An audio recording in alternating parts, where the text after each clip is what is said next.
Et puis si pas si Kabassé là toujours dans Maya ko bimate tisiko. Communauté congolaise, il faut tout élever débat et musique na biso. À faire rideau. Bah tu vas continuer toujours koloba loba maramba faire rideau, fali poupa, Ericha Landi fali poupa na maramba rideau etc.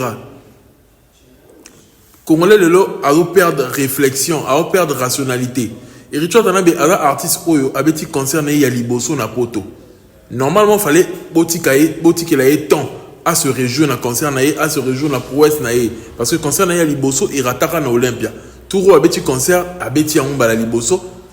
Au lieu que les Congolais aient temps à réjouir, ils ont rattaché à Fali. Parce qu'on sait que Fali pour passer la lumière de la communauté congolaise. Sans Fali pour pas la communauté congolaise, on n'a rien à dire. Tout se passe autour de Fali. Tout tourne autour de Fali. Lelo Edi Badiata qui vient dire que tout au nom de Fali va éviter qu'on s'attaque personnellement à l'artiste.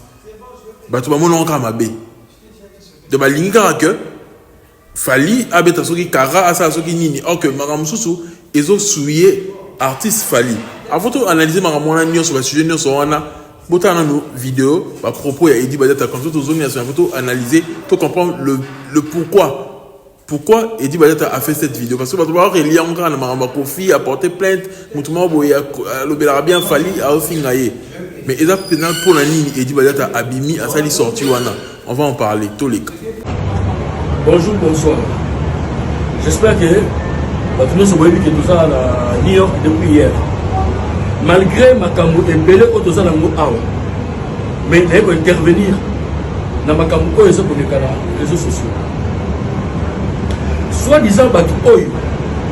Vous allez capona papou pour na aigle pour la président Fali. Et koloba. Soit qui ont un problème personnel. Na artiste musicien mo songolo ou pakala kele mo réglement bino boko na makambo bino ko konti sa mouvement la quantité ko konti sa aigle la quantité à partir de lelo jour to yoka mutu alobelaka aigle ba fingi aigle yaki ko finga artiste musicien yebaki okata ko lobela comme aigle. Et puis, si on s'entête, l'avocat va hollander la yo pour la Congo avec les autres. Tout ça a besoin de ma camarade, tout ça a besoin de belé, tout ça a besoin de belé, tout ça a besoin de ma camarade, oh, vous savez, vous savez, vous avez et c'est pas ça, biso té. Ce qui va finir biso. Et c'est lui. Tout ça fout, c'est tout. Donc, ça va finir, il faut voir les cabos là-bas. On dirait que tu n'as pas vu, non? Total Rabino la musique. Mais presque nous sommes demandés à partir de là, on s'entête à répondre artiste et musicien. De 1, répétition, vous voyez raté. Comment aigle, autant raté. Ceux qui autant comme aigle, il y a pas que donc on poursuivre yo na comme aigle autant. À bon entendeur, salut.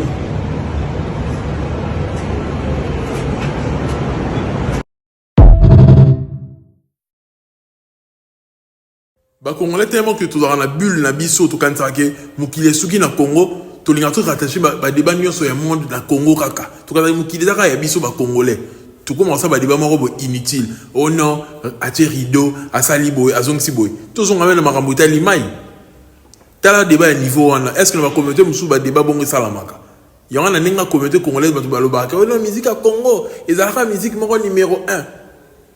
Parce que tu as dit que ceux qui parlent à Congolais. Or que tu as évité que n'importe où, papa numéro 1, Kofi, etc. Il y avait aussi, il y avait les Angélique Kidjo, Grammy, il y avait les Yusundo, certification, disque d'or, Tina Angleterre, disque d'or en France, et ça certifié na Snap. Tellement que tu as la bulle, il y a Congolais, tout le monde qui va Congolais, tout l'équipe, tout le monde, tu as qu'à faire l'équipe Yusundo. Mais avec le temps, tu vas comprendre qu'ils arrivent en bon côté. Et ça, c'est la vérité. Le numéro 1, Congolais, on a là combien d'années? S'il fallait pouvoir être au disque d'or. Pour vous dire que Congolais, tout le monde a qui les sous qui parlent à Congolais. Quand Abisso Moutorosa va débat sur le sujet, le rôle là, oh Amélie Maï, ce que Amélie Maï, c'est qu'un grand chanteur. Or, tu as évité que fallait pour pas mais la maille bon amélie pendant répétition par répétition na Congo les a lancé moi ils ont casse na Congo ataku tu boza na lupango mais moi ils ont côté la bien toujours chaleur ils ont côté la bino bon banda répétition de 10h 20h donc 10h du temps boye mbaka bobina bon quand ça va chorégraphie bon quand ça va pas de danse etc. C'est normal que tu vas à la rolemba. Bon, moi, na Congo, Amélie Maïté, un grand chanteur. Oh, tu vas débat, moi, il y a un cercle na biso ba congolais, bulle na biso la communauté congolaise. Oh, et eux, même débat musique, li coloté. Il y en a fallu pour azwaka mayele. Accompagner que, so ratika na communauté, to pota. Accompagner que to ba no pota na biso na biso. Il y en a qui boule à l'habité. Faut élargir public na ngai. Na bima libanda Congo. Na so batasika. Sinon, tu as que bon concert, faut que même artiste, même fanatique plutôt, etc. Fallait avoir compris cela. Et on a bima dans la communauté congolaise. Pour débat na biso, il y a des débats insensés. Kaka congolais, nous avons ça débat on a que oh grand chanteur aïe maramé la maïté, ce qui ni nango. Toujours bien basenzi. Tu réfléchir té. Il faut tout bien maramou likolo. Et rituel t'en a bé à ça li concert na yé. Ils ont fierté. Pour la musique congolaise, ils ont fierté. Ils ont la spiritualité, ils ont la warrior, ils ont la gaulois. Mais quand même, ils ont le coup de la culture congolaise. Parce que tu as une place, la mission des Dara qui va congolais, tu es dans la grande salle, la salle mythique. Et tu vas il y a un événement, et ils ont sa musique, et ils ont sa mouvement, des Dara liboso. Et fallait quand il a combattu que musique, ils ont la poto, à combattre en karaté pour naïe moko. Aïe, il y a seul musicien à Congo. Non, bien sûr qu'il fallait éviter que dans le Congo, Ferra existera, Héritier existera, Robin existera. Aïe bien monté. Mais tant que Bundi bituma pour la bango nyonso, abuni pour musique ils ont un poto. Pour bango ne se base à la satisfaction, va se réjouir, ne lo koana, ba kota mambongo, ba big sa ba famille la bango. Fallait être sauveur de l'humanité, tout le bango be un bongo. À sauver bango, à sauver ba carrière à batou, pour ba carrière à batou. Fallait sans cause musique na poto, fallait à sa carrière pour preuve. Fallait habiter en Côte d'Ivoire, dans ça la sika ba créer ba créer ba ça la sika et mon tour en fond on a sachet et ça fallu en Côte d'Ivoire la décembre. Fallait habiter à tourner africain, habiter à Ouganda, habiter Kenya, habiter Zimbabwe, ce que les artistes congolais ne font pas. Mais le fait que on y a poto ba na orchestre bango et ça qui ba bi qui sa famille na bango ba sunga ba famille na bango, c'est ce que Fally avait réfléchi et aujourd'hui c'est profitable pour tout le monde. Bitumba oya bundaki Mamutu fallait aussi la carrière na ils ont profité pour naïe mon côté et profiter pour la mutunyoso même la collaboration et ma sa carrière na mais batunyoso ba profiter nango le tout le monde ba tout ba gaz mo et puis ba continuer à fond la collaboration ba continuer à fond na ba collaboration avec musiciens en France ils ont bâti ba streamer bâti ba visibilité ils ont profité pour la bango donc fallait aussi pour naïe mon côté égoïste alors ça pour la culture congolaise et le lot héritier abeti concert. Ils ont satisfaction parce que tout le monde qui est musique, ils ont mis gaz à réussir, héritier à réussir. C'est une bonne chose. Et ça rend que musique est continuée aux alicolo en fait. Mais au moment où les Congolais ont un débat dans Maramobo et Zanga Moutouna Makolo. Tout le monde en vérité, oh, s'il vous plaît, lors de la vérité arrivée, tous les artistes congolais, Fally, Ferré, héritier, dans le concert à Bango, ils ont eu à utiliser le rideau. Il a dit qu'il est choqué, mais la vérité. Mais tu expliques tout quelle est la logique, la rationalité. Tout le monde a besoin de surtout les Romains, les Gaulois. Tout le monde a besoin de les Romains. Tu réfléchis à la rationalité, logique. Tout le monde a une communauté congolaise. Dans la communauté congolaise, tu vas réfléchir à rater. Tout le monde a une réflexion logique. Au bout de la salle, salle a 20 000 places. Yo aujourd'hui configuration il y a 10 000 places. Les 10 000 autres places wana. Bon ça net neni. Bati kango vide. Basa ni bati ka bakiti polele. Il y a les 10 000 places au etikali. Yo aujourd'hui configuration pour est possible. Dans salle il y a 6 800 yo go configuration il y a 4 000. Pour normalement la débat avec Richard Barido abetaki 4 000 ba msou 3 500. Au combien dans salle à 6 800 au Betino Richard tout le monde l'a estimé public on est avec 4 000 fort peut-être 5 000. Le 4 000 et quelques, ou 5 000. Sur Abetine, la configuration est logique. Parce qu'on a ça, il y a 6 800 personnes. Il y a sur Abetine 5 000. 1 800 personnes, on a qui tient ça, on est selon Bino, on a Bino. Bati quand on peut les, non, il faut pas qu'on ait un rideau.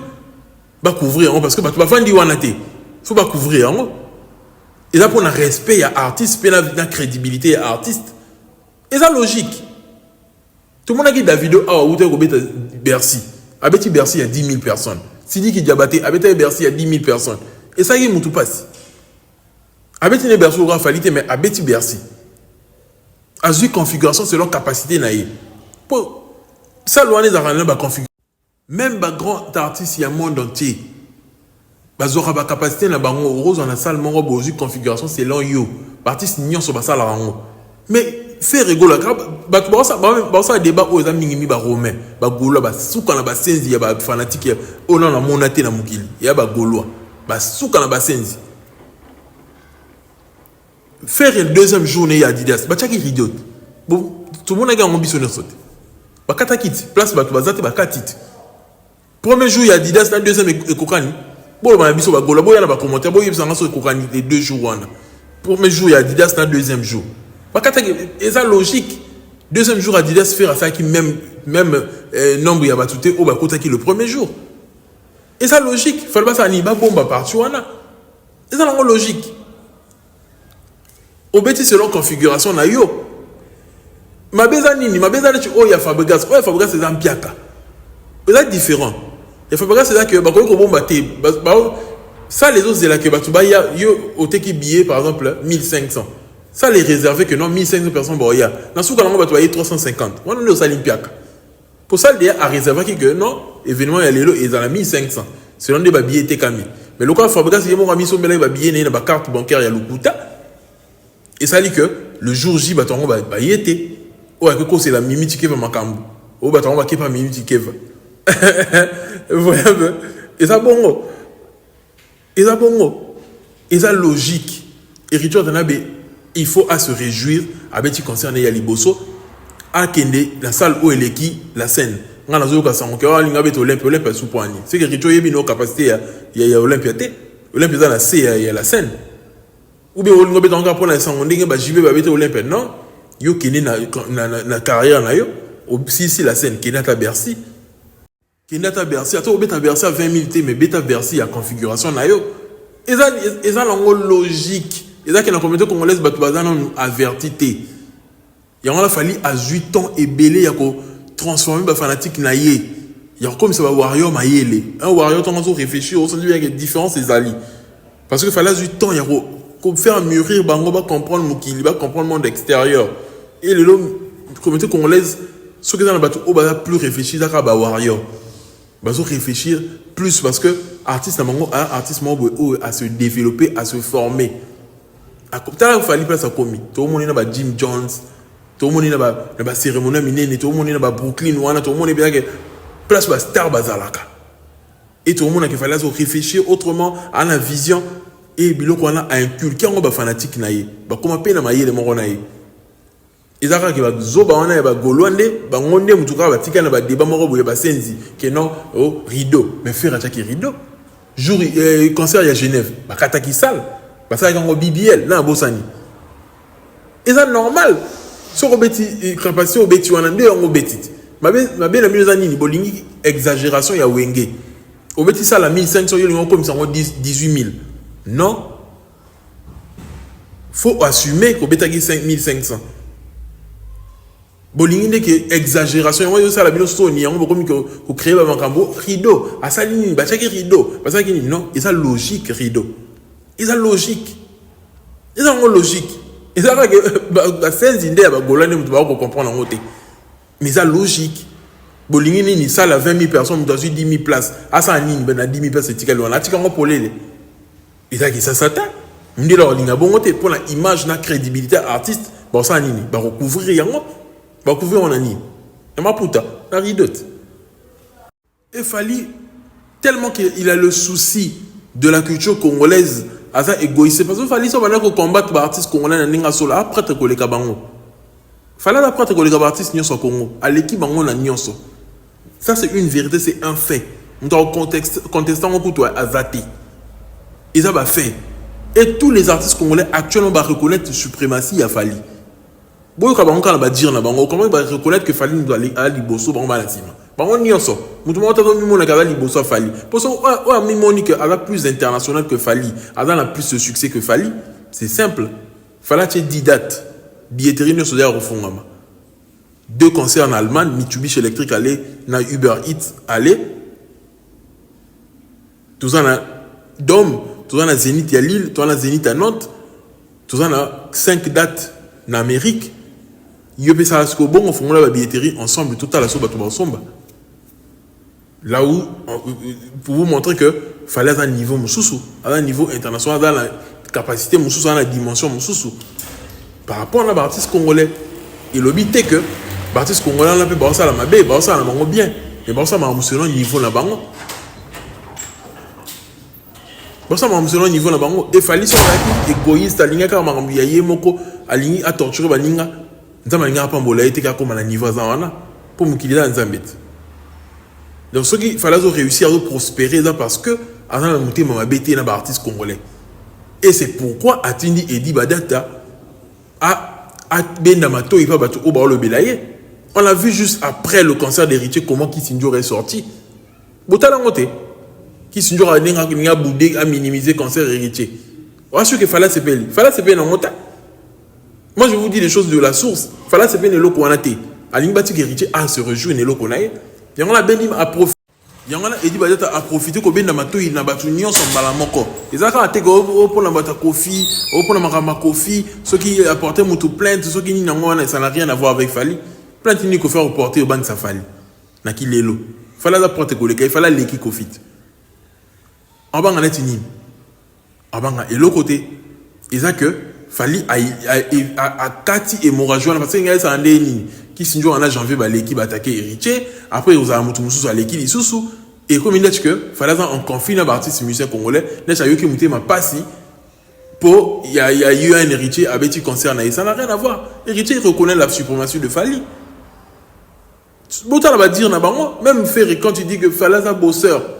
Pourquoi va dire parce qu'on reconnaître suprématie, on reconnaître que hiérarchie est bongo. Fallait aller colo bango balancer. À reconnaître bango bango moko. Bah y bien honte. Yo la sûr que Richard Royal émission le baganga l'équipe Fally na succès. To faire.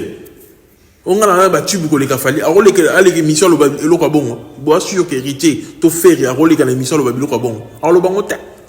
Hier Fabregas va ko boudé Fally, mais lelo Fabregas à aller que l'émission à checker surtout longo li ba vie na biso ba Fally. La génération où on a un guide, prends à longo li Fally. Il faut dire que nga les prix. Bobo sani ba intervention ne va lancer la série Papi Mboma. Toi les gars Papi Mboma na B1. Bobo sani. Mais les lots on se va reconnaître suprématie à Fally. Psychologiquement va reconnaître mentalement va reconnaître en que tout ça na biso musique mais il y a la mouvement ça mieux que biso. Ba yé bien ngo. Ba yé bien ngo. Et makamuka ba rideau au bon monde que ferré. Il y a rien à ne pas chaque à rideau. Pour Robert année 40 000. Et c'est ça la vérité. Et ça n'a pas faux débat dans le biso congolais.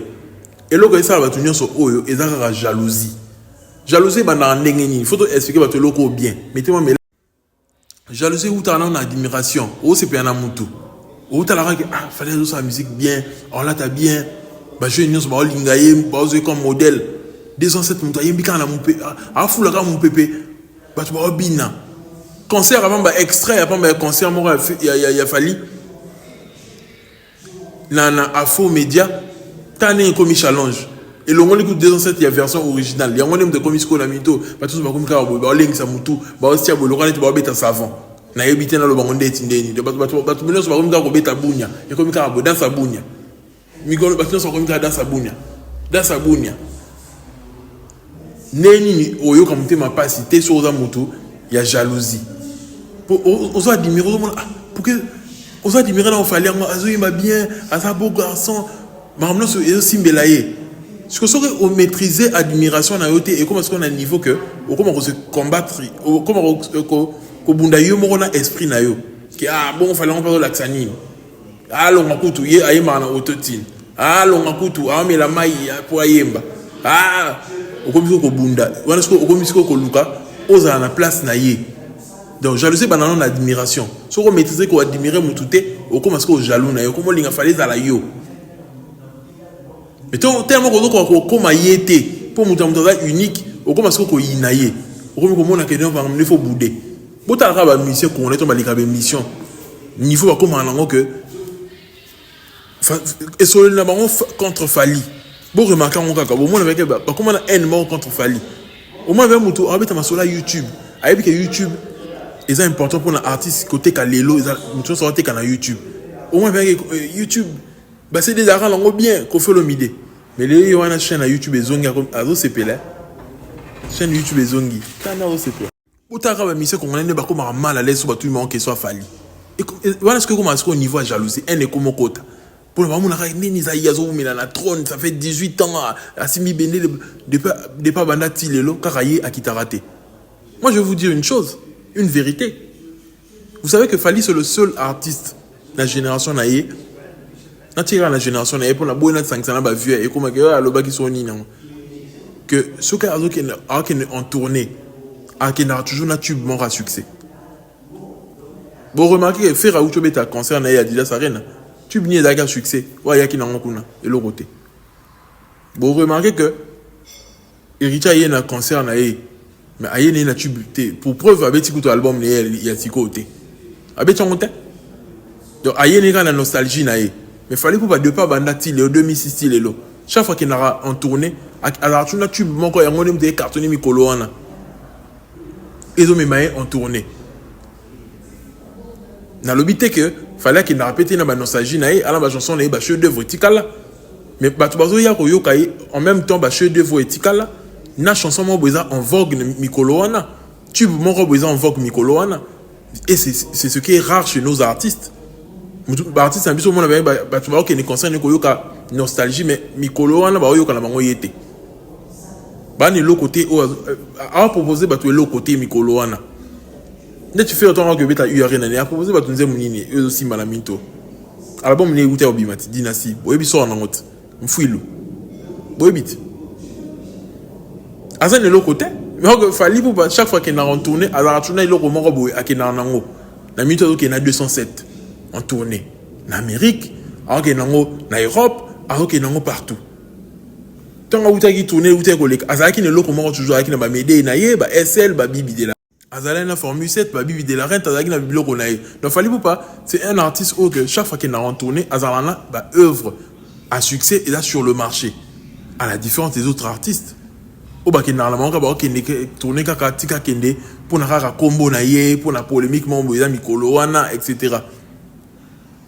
Il a fallu arana tina ko s'accrocher la polémique mambo était il a azo éviter azo orienter ba tout au ba le belayer en bien pour y être dans ça l'éducation ya batou. Dès que l'obéla a fallu boyer, atina mututin, yo mozo le la volonté na yo. Mettons zo déconner, et zo souiller image na ye. Y'a c'est normal mutulora et dit bah t'as akata ba fléau ya bon. Mais en mon batu au mon koto era Ramsès, mais ceux qui connaissent tout, azo yo le baké non, bah t'as fallu ba lingara ma finga. Bah te faire ba ma finga te. Artiste n'y en a ba tu ba finga la reba tout te. Na kilelo. Bato muto banda pe ko zana bato ba fingila ke bato et la héritier bobo ça une équipe nationale bobo ça une histoire ces gens-là viennent parce que artistes ont un succès ba lo ba la bango ba za na éducation na bango fallait ndeta ça ndeta ngati na sa ba vidéo na ngabo fallait alors yeb sanga nini que ote ne o sali vidéo wana nde o lobi bongo ngala sepelité oh na sa on a téléphone na mega na na sa on anda kunae nanda kunanga mola maloba nga mola mutu nga mola na nga yo kopekisanga ki na lobeli fali to ndeni na rofinga pe artiste musuzu mutu ma oto yo yebisanga soki nini biyo to mdolesa nga futa na nganda o pekisa mutu ndenge nini donc le fait que fallait peut-être du visa bah tu vas mon aura parti que il y a rofinga bon va partir il y a ba promotion bah ça il a fallu pour mon ngote et ça illogique. Et fallait quand fallait ne veut pas se décharger. Oh non, azolinga se décharger, zo bangane ba porter bango plainte soki neni. Non. Fallait veut juste que ko éviter biloko oyo ko longola na trône. Soki ba to ba ko za la plus accentuer na polémique. Ba robo ça ba œuvre. Tout un album Formule 7 déjà sur le marché, album Urbezoya, ba tourner Zali, fallait dans le contenu oyo que soki to ba ça fallait ça dans contenu ok so bato ba s'accrocher quand la polémique oh mutumo le bien bien so s'accrocher quand la rofinga ba artiste mususu et go désorienter ba warrior au lieu de concentrer dans ba événement où il y a tous il a fallu pour faire plus biso programme il y a concert où ils en a Kinshasa to la makambu ebelé Abidjan ngwana billetterie zo funga makala mingité makambu ebelé ba concert ebelé ba tournée ebelé siko boza la wana boza la focus na ba artiste mususu il a fallu atteindre directeur na et dit badata azongi ça va tunyon ça zongi ça pendule l'union sont à l'heure ba tunyon so bazonga na nzela ba se concentrer na ba événement où ils ya au lieu de s'attarder na ba artiste mo bo bazana na impact té bazana na carrière ya falité ba na carrière a falité fallait ça sur l'artiste oh que chaque année ba né za année mo brillante depuis 2006 lelo asa ba né mo blanche té que o beti année mbima beti ka mo de concert mo ya ko saleka o beti concert mo be na kermesse o beti soki ba concert ka ba kermesse o beti soki ni fallait ça un spectacle sur le concert bon compter ka ba concert fallait beti na 2023 ti 2024 ba nomination ba certification bon que chaque année asa ba année mo brillante ba année mo be ka faut le baka waouh chaque année depuis 2006 lelo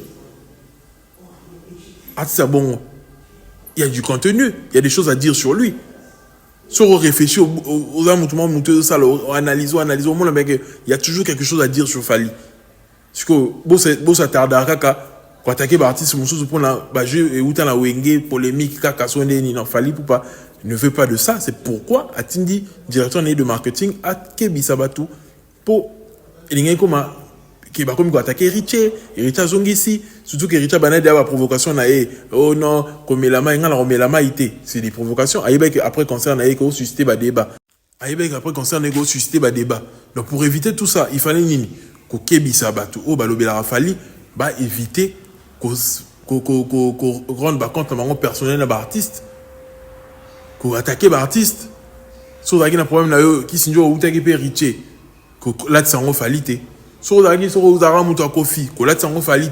c'est de ça qu'il s'agit. Mais comme Marambo, il y a Rofinga, ce qui a Nimi, Fally ne va pas faire l'éducation des gens. Parce que tu as l'éducation, donc tu seras impoli déjà, il y a une impolitesse sur Internet. Tu seras intelligent, là tu vas bisobo, tu auras réfléchi, tout ça là. Il y a une intelligence, représenter l'intelligence, représenter l'homme souté. Tu as présenté ça, ou à ça la route. Si tu as un cerveau, tu représenter ni, il y a un Rofinga. Bonjour le cerveau représenter le cerveau donc tu ça va présenter un profil là yé ou ça en déjà bon yé ça ngate mutu wa ko kisi bon yé c'est que afinga mutu afinga pourquoi ba yé ça biso ngote no ofinga ndeni ofinga na to yé bien ngote ndi ba sala ngo ba to ba yé bi ndi ba sala ngo yango ba sala ngo bon et c'est partout dans tous les orchestres to ba lo ba Fally ba bêtise ba lo ba sur Fally wana deux fois ba to ba za ofinga te bino ba era bo mona ba musique ndingu te na ba petit wana nyonso ba gouverne golois bo mona ba ngote ba petit wana nyonso ba leki na biso wana bo mona ba ngote ya ba impoli ba leki na biso ba impoli wana ba na kisasa bo mona ba ngote bi bo mona ka ba ta Fally ba ça c'est parce que le succès de Fally vous dérange c'est de la jalousie et de la haine mal placée Fally il est au top il est à la tête de la musique congolaise il faut l'avouer il a malobaté ce qui est nani ngom te bâtir la Fally carrière Nicolas Nyonso, il a une œuvre, baffle. Nicolas Nyonso, to rolo ba Nyonso. Et là que l'équipe baffle est athée. Na baffle, toi na Médéi. Na baffle, toi na SL, toi na 207. Na baffle, banze moza ebélé. Fallait na tournée na Brooklyn, ba Warrior et Amérique, ba Warrior et Europe. Boson ba ticket. Souvent la difficulté à ticket, tout na moninga ala kisayo ko yoka sonité. Somba ticket en ligne.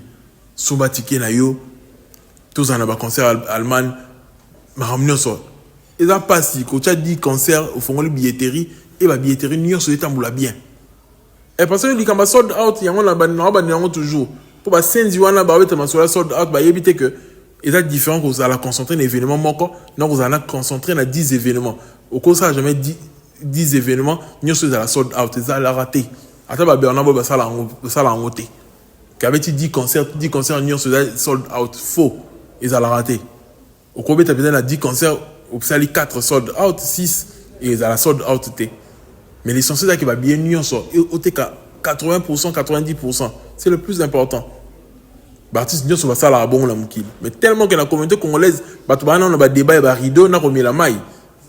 Bato ba yeba makamwana ndeni. Ils ont pas temps hein. Ils ont pas temps. Donc ce qu'on a dit, c'est très profitable. Beau profiter nango, beau tiango na mutu. Surtout basenzi, beau comprendre que mukili sou qui quand la communauté et sou quand la communauté congolaise té. Mukili dans munene. Voilà. Ceux qui aiment mon contenu, tu t'abonnes, laisse un like, un commentaire pertinent, un ensemble. C'est ton youtubeur préféré. Paix sur vous.